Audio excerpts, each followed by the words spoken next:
Now that we get more stateful components and hence can really see lifecycle hooks, let's have a look at the lifecycle hooks we learned about for the component creation. Let's start with app.js. There I told you you have this constructor, and the constructor receives the props this component gets. Only the constructor, so we still can't call props anywhere else in this component class, just in the constructor could we access props title. Everywhere else it has to be this props title. Now for this to work, we actually now need to call super props, otherwise this props won't succeed. I can actually prove this to you if I comment this out and save this. Now you see we get an error. Missing super calling constructor. So the error already is pretty clear about what's wrong.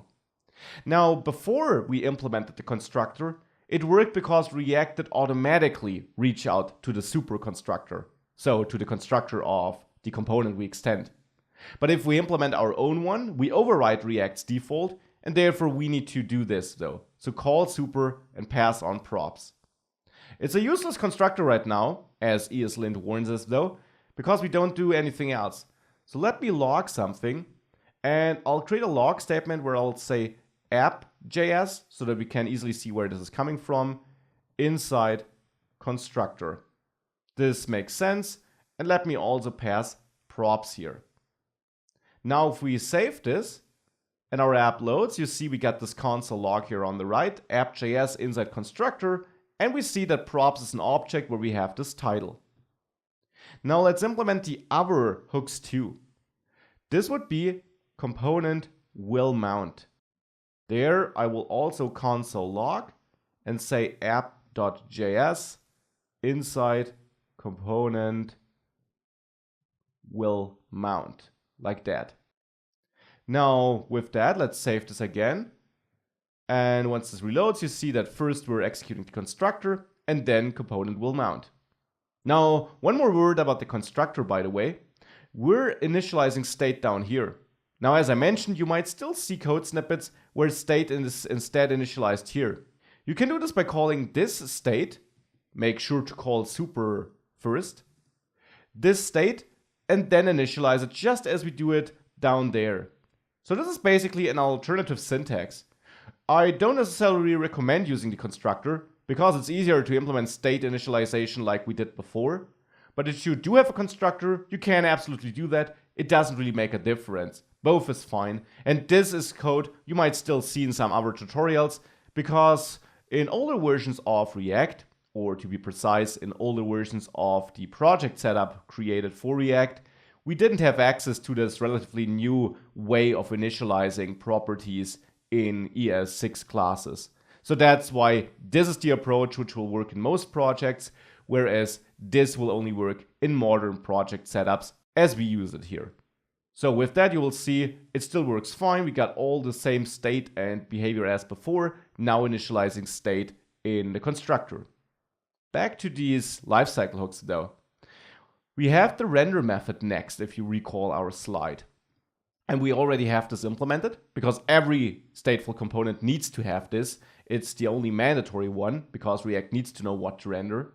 So there I will also now console log app.js inside render, like that.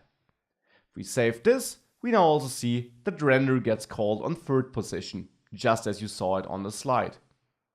And now let's implement component did mount. Now I'll implement it here at the top. The order doesn't matter, but typically or often you will see lifecycle hooks being implemented at the top.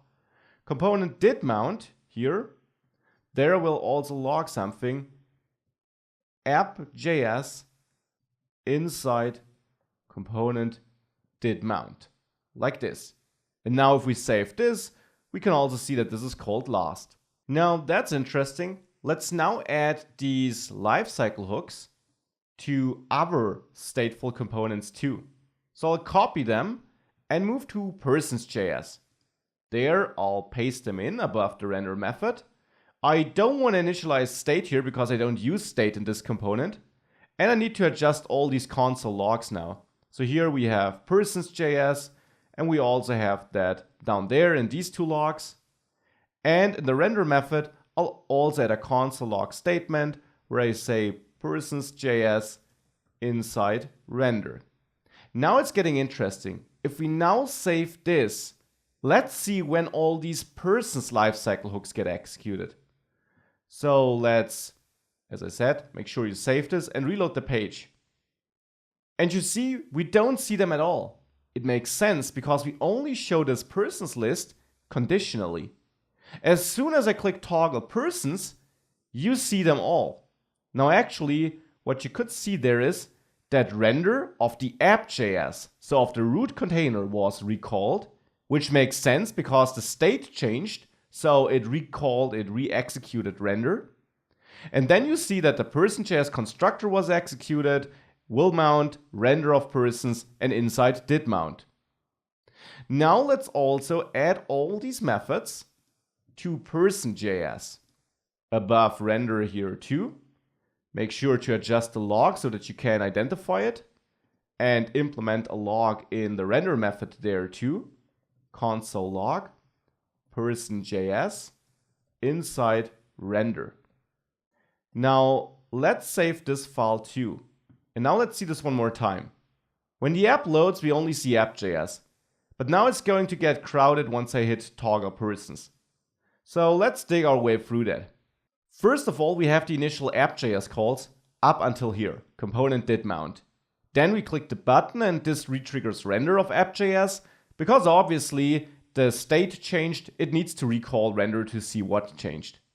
Then we execute the persons.js methods up until render inside the constructor, where we receive the props of persons, so of this component which renders the array, inside will mount, and inside render.